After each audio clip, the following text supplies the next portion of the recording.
think about culture itself, not just as traditions, but as the way we do things around here. These are the accepted norms, the collective beliefs that have, well, evolved over time. And crucially, our sources show how deeply this impacts everything: strategic direction, every business function, management decisions, etiquette. It gets into the nitty-gritty of how people collaborate, how decisions are made. And the sources highlight a fascinating framework here, the 3H culture. A really useful lens, yeah. The first H is Haji, often translated as shame. Shame, okay. But it's deeper than just personal embarrassment, you know? It's a profound consciousness of external criticism, how your actions are perceived by others, particularly within a group. Right. It includes a sense of inferiority one might try to hide. So it's less about how you feel internally maybe, and more about how your actions reflect on the collective and avoiding that critical gaze. Precisely. The sources break it down into public shame, the feeling when something is exposed, and self-shame, which is that fear of being seen negatively by the world. It's a constant awareness of one's place and responsibility within the social structure. Okay, that's powerful. It ties into that collectivist idea we often hear about. What's the second H? That's Hansei, or self-reflection. Hansei. This is the process of looking back at your past behavior, identifying shortcomings maybe where you caused Haji for yourself or others, and actively working to improve. Oh, okay. It's a proactive cycle of learning from mistakes. So it's not just dwelling on the shame, but using it as fuel for growth and correction. Exactly. It's about recognizing you fell short and figuring out how to do better next time. A continuous personal and professional development loop, really. Okay. And the third H, Haorensu. This sounds intensely practical, especially for the workplace. Oh, it is. It's a cornerstone of efficient information flow and productivity. Okoku is reporting subordinates, keeping superiors informed, often with timing being critical for decision-making. Reporting, right. Renraku is contacting quickly, sharing accurate information with relevant parties, neutrally, like without adding personal opinion. Just the facts. Yeah. And Sudan is consulting, discussing issues, especially problems, to organize information and get advice. It sounds like a system designed to prevent missteps and ensure everyone is aligned. Totally. Which makes perfect sense in a culture prioritizing group harmony and avoiding that haji, that criticism. Absolutely. It's about anticipating potential meiwaku. That's another concept the sources mention. The waku. Yeah, an act causing others disadvantage or discomfort, and mitigating risks through clear, timely communication. Okay, so prevent problems before they start. And then there's the famous Han and Tatme. I feel like people have heard of this one. This really gets to the heart of navigating social dynamics, yeah. Han translates to true sound, your genuine thoughts and feelings. Your real self. Exactly. Tatme means something built in front, the facade you present publicly, often to maintain harmony, meet expectations, or avoid meiwaku. Oh, okay. It's the difference between what you think and what you express. It's a nuanced social calibration. It highlights the complexity beneath the surface, doesn't it? It's not about being insincere necessarily, No, not necessarily. but about managing social space respectfully. Precisely. It's a sophisticated social skill. And speaking of managing resources respectfully, the sources also touch on Matanai. Oh, I love this concept. It means avoid wasting. Or maybe more accurately, it's a shame to lose something's original value. Right. Its origins are Buddhist, linked to the idea that all things are interconnected. So it's not just thriftiness, it's a deep respect for the value inherent in things. And time, maybe. Potential. Yes, exactly. A desire not to squander resources, time, or potential. It feels like it connects to that sense of interconnectedness and the value of each element, which, Yeah. well, we might see surface in other areas like art or nature appreciation later. You're picking up on that thread already. These core concepts don't just live in the boardroom, you know? Right. They subtly influence so much more. For instance, you see how the need for consensus and thorough communication, Huransu, can lead to slower decision-making in business. Okay, that makes sense. Or how subtle communication, high context versus low context, where meaning is often implied through relationships and context rather than just explicit words. Yeah, reading between the lines. Ties into managing hanatatme and avoiding meiwaku. And the emphasis on body language, avoiding excessive gestures, using a whole hand to point, limited eye contact. that fits perfectly with a culture where subtlety and reading the room are key, doesn't it? Exactly. Understanding these foundational values, Haji, Hansei, Horensu, Meiwaku, Hanaterame, Matanai, is really the first step. That's the key. They provide the key to understanding why certain behaviors or cultural expressions exist. It unlocks deeper understanding, and that's why it matters to you. It gives you a framework for interpreting so much of what we're about to explore. Fantastic. So if these values shape how people interact and operate, how might they shape what people create? Let's shift gears and look at the world of Japanese art. Our sources cover a vast landscape here, from ancient times right up to the present. Yeah, and art in its broadest sense is about human expression and imagination, right? Whether for beauty or emotional power. Mm-hmm. And in Japan, that expression stretches back millennia. All the way to the Jomon period, starting around 10,000 BC. That's incredibly old. Right. The Jomon people were the earliest inhabitants, and they left behind unique pottery and sculpture. The very name Jomon means rope pattern, pointing to the distinctive designs they pressed into their ceramics. It's fascinating because even on utilitarian pots, they added decoration. Beauty wasn't secondary. They imbued everyday objects with an aesthetic sense even then. A theme that definitely continues through Japanese art history. Then, with the arrival of Buddhism in the 6th and 7th centuries, we see the earliest sculptures, primarily of Buddha figures. Okay, Buddhism's influence starts early. Moving forward, we encounter some iconic names and art forms. Who stands out from the sources? Well, you can't really talk about Japanese art without mentioning Katsushika Hokusai. Hokusai, yeah. The Great Wave. Exactly. He was a leading ukiyo-e artist in the late Edo period from 1760 to 1849. He started by depicting kabuki actors, but expanded to landscapes, nature, everyday life, and even supernatural stuff. Wow, quite a range. His approach was described as carefree, often using a limited palette of black, gray, and pale flesh tones. The master of the woodblock print. His work feels both vibrant and incredibly detailed, even with that limited palette sometimes. Absolutely. And another art form deeply connected to nature is ikebana, Japanese flower arranging. That feels like it fits perfectly with the appreciation of nature we just touched upon. Yeah. Maybe even echoing Matanai's respect for form and value. Exactly. You see the connections. A prototype existed as early as the Asuka period, but it was truly established in the Muromachi period. Ikebana is about expressing the essence of a natural landscape within a small vase. Like a miniature world. Yeah.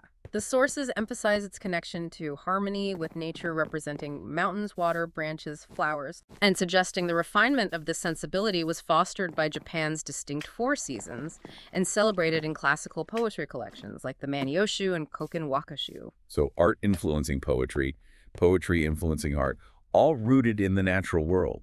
It's all linked. A beautiful interconnectedness.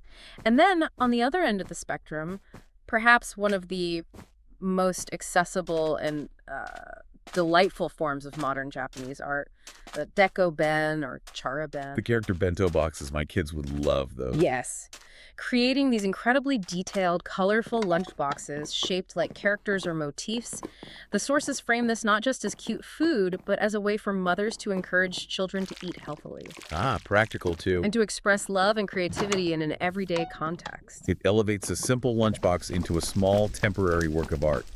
It reinforces that idea that beauty and expression aren't confined to galleries, right? Exactly. But can be found even in daily acts of care. It shows how art has evolved, blending deep tradition with contemporary creativity, permeating different facets of life. Okay, so from visual expression, let's shift to the world of stories and ideas conveyed through words. Our sources take us on a literary journey next. And Japanese literature has a fascinating origin story tied to the introduction of writing itself. Before kanji came from China, Japan didn't have its own script. No writing system at all. Not a native one, no. They adopted Chinese characters and eventually developed Mane-go-gana, which was the earliest form of kana, the syllabic writing system. Okay, so adapting and innovating. And that allowed for the creation of the first major literary works in the Nara period. Exactly. Works like the Kojiki from 712, a historical record-blending mythology and folk songs, and the Nihon Shoki from 720, a more detailed chronicle written in Chinese. Right. Then there's the Manishu from 759, a huge anthology with some 4,500 poems. 4,500 poems. That's an enormous undertaking for the time. What kind of feeling does that early poetry convey? The sources give an example. Kimi ga tame aru no no ni idete wa kanatsumu. As I go out into the spring fields and pick young greens for you, snow continues to fall on my sleeves. Oh, that's beautiful. It captures that focus on nature, personal feeling, and subtle observation. Mm. Much like the inspiration for Ikebana we talked about, Seeing the connections again. these early works also contain foundational stories like the tale of Urashimaru. Early roots of Japanese narrative. The Heian period, though, often seen as a golden era for literature. That sounds different. It shifted the focus, yeah.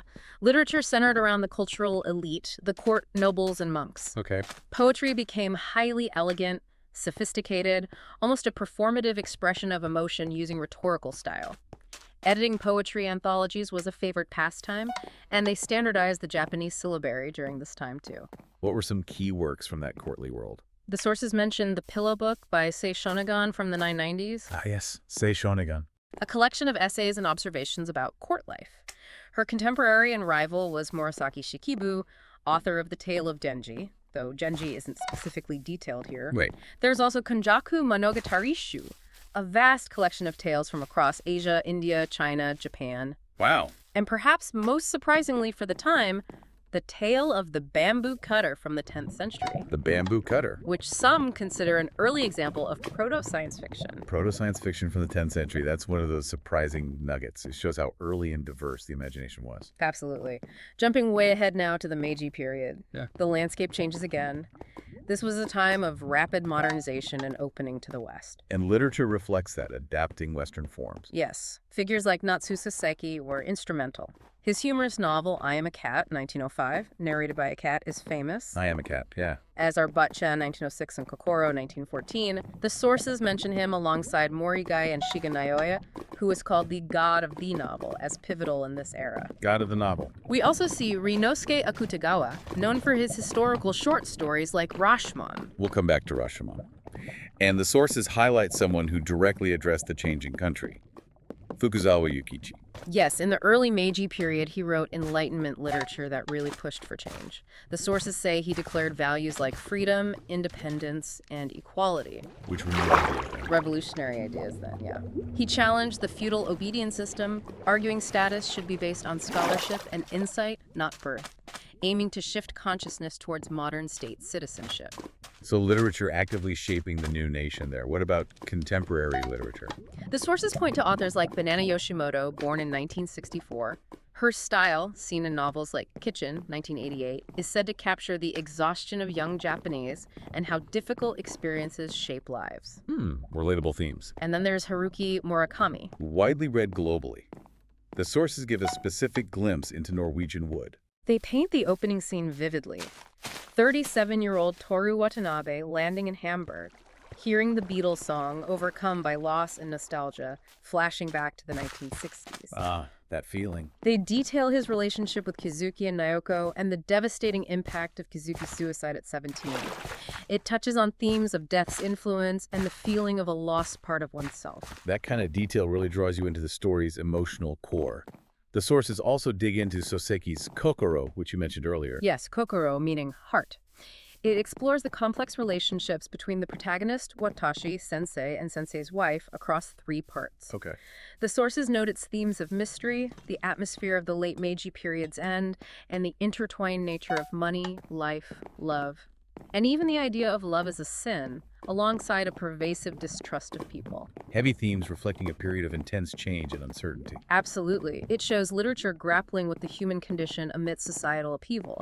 And the sources also remind us of the global recognition Japanese literature has received, listing Nobel Prize winners. Kawata Yasunari. His 1937 masterpiece, Snow Country, is mentioned, a romantic tragedy set in a snowy onsen village, praised for its poetic descriptions. Beautiful. And Kazuo Ishiguro. Though Japanese-born in 1954, he writes in English and is a British novelist, screenwriter, and musician. He won the Nobel in 2017 and is highlighted as a critically acclaimed contemporary voice. Right, writes in English but Japanese heritage. And Kenzaburo O. Winner in 1994. The sources point out his controversial decision to decline Japan's order of culture due to perceived ties to the emperor-worshipping past, Ah, okay. highlighting his political engagement and view of activism as life's work, influenced by French and USA writing. It shows how deeply intertwined literature can be with personal conviction and societal context. And the sources give a specific summary of Akutagawa's Rashomon, the short story. Yes, Rashomon. Set at the dilapidated Rashomon Gate in Heian period Kyoto, it features a fired servant facing a stark moral dilemma after seeing an old woman stealing hair from a corpse. Grim scene. Very. The story uses his internal conflict, whether to steal to survive or maintain his morals, to explore the boundaries of good and evil and how individual ethics fare against societal decline, really pushing the reader to reflect. So, literature isn't just stories, it's a historical record, a reflection of deep societal values, a vehicle for personal struggle, and a way to explore universal human themes across time. It really shows us the inner life of the culture. It provides that crucial human perspective that complements the foundational values we discussed earlier. Absolutely. Okay, from the printed page, let's move to the stage. Our sources explore the rich tradition of Japanese theater next.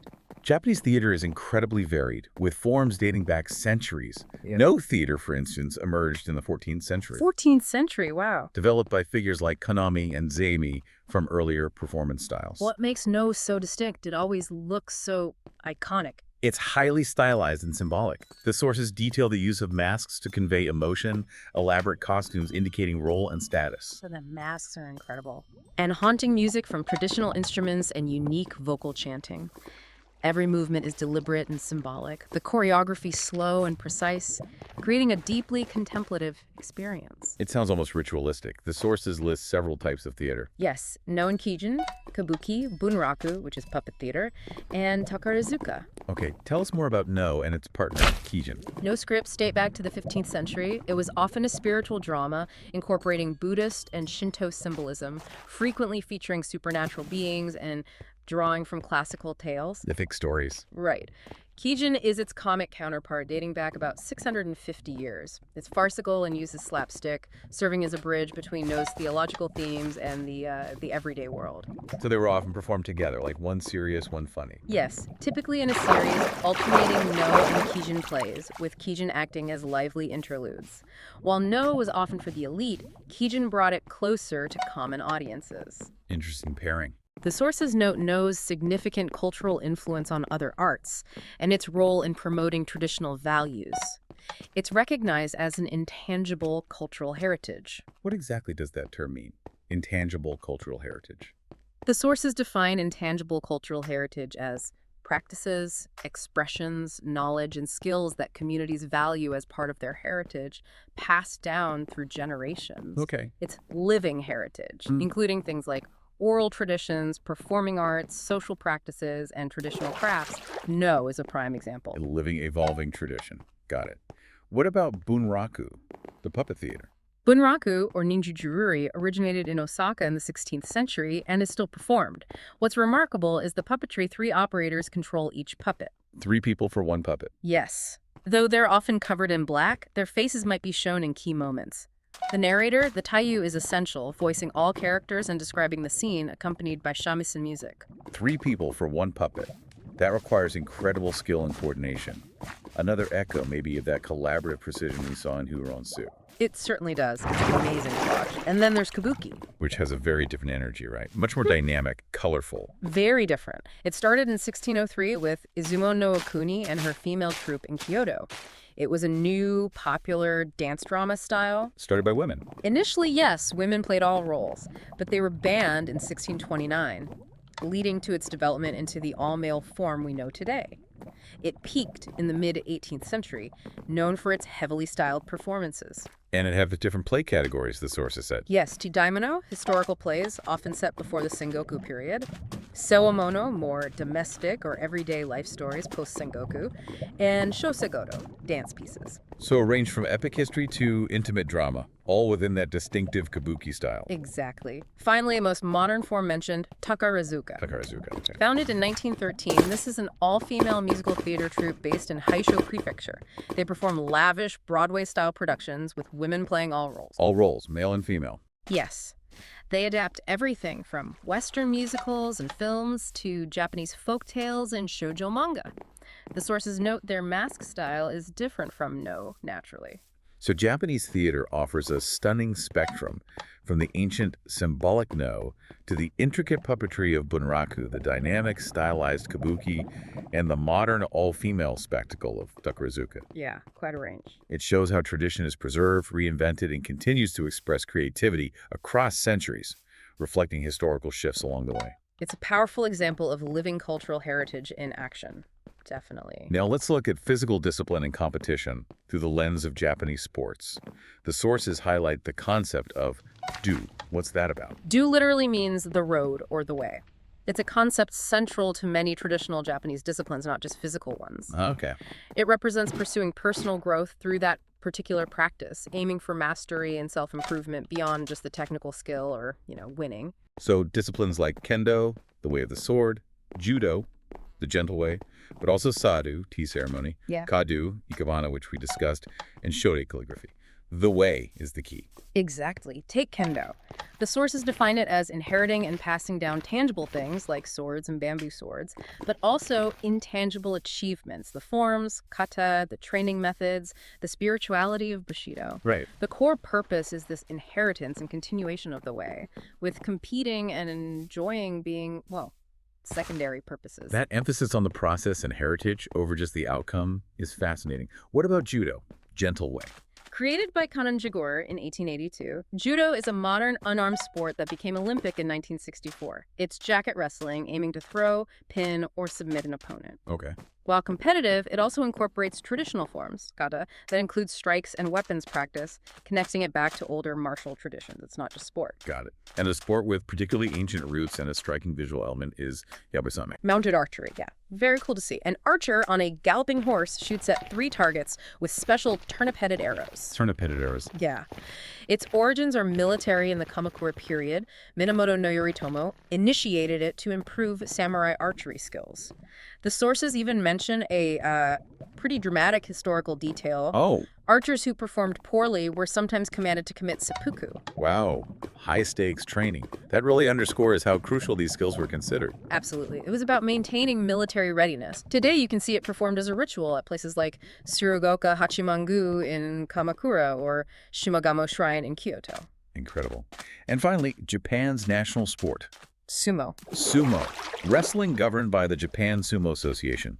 While it's considered a modern martial art, Jendai Budo, it has centuries of history preserving ancient traditions. Like the Shinto rituals. Exactly. Notably, Shinto ritual elements like salt purification before a match. And the life of a sumo wrestler, or rikishi, is famously disciplined, right? Highly regimented. Most live communally in training stables, or heya, with daily life dictated by strict tradition from meals to dress code, everything. Wow. The goal in a match is simple. Force your opponent out of the circular ring, dohyu, or make them touch the ground with anything other than the soles of their feet.